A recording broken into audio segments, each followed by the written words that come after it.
नमस्कार दोस्तों, मैं भारत का युवा आज आपके सामने कर्नाटका सेक्स स्कैंडल की बात करूंगा, जिसे सुनने के बाद मानो खुद को विश्वास सा ना हुआ।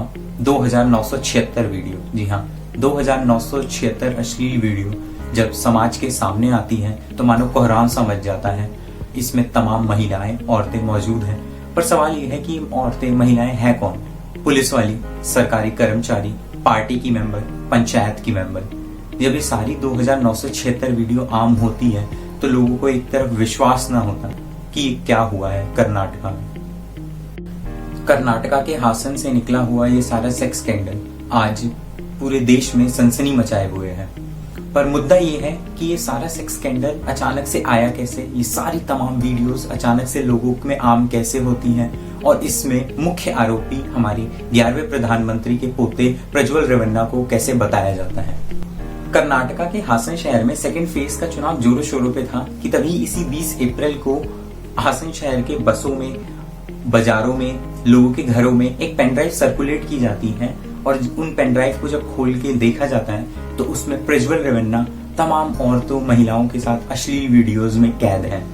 जिस समय वीडियोज लोगों के सामने आती हैं तो प्रज्वल रेवन्ना और जेडीएस के कार्यकर्ता इन्हें डीप फेक और एआई बताकर इन वीडियोज को झुठलाने की कोशिश करते हैं। क्यों ना करें, क्योंकि उस समय चुनाव जोरों शोरों पे था।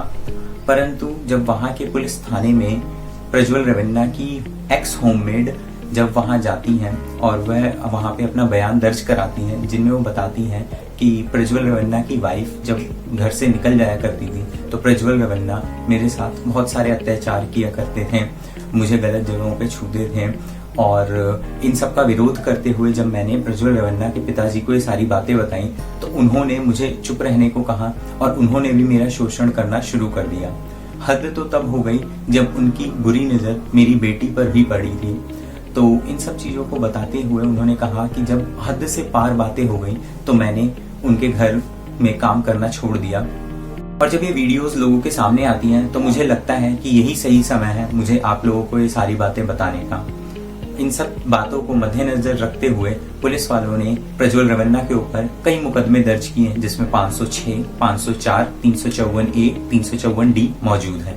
इन वीडियोस को देखने के बाद कर्नाटका की महिला कमीशन की प्रेसिडेंट लक्ष्मी हेबालकर बोलती हैं कि ये आजाद भारत का सबसे बड़ा सेक्स स्कैंडल है, और वह बीजेपी के ऊपर भी सवाल करती हैं उनकी चुप्पी को लेकर।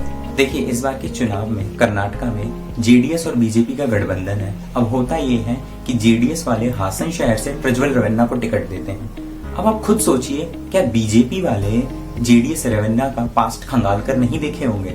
और अगर देखे थे तो बीजेपी वाले और मोदी जी एक तरफ बेटी बचाओ बेटी पढ़ाओ का नारा देते हैं और दूसरी तरफ ऐसे खूंखार राक्षस को प्रमोट करते हैं, उनके कैंपेन में जाते हैं, इलेक्शन के टाइम पे जनता को अपील करते हैं कि प्रज्वल रेवन्ना को वोट दे। तो ये क्या आप लोगों को शोभा देता है?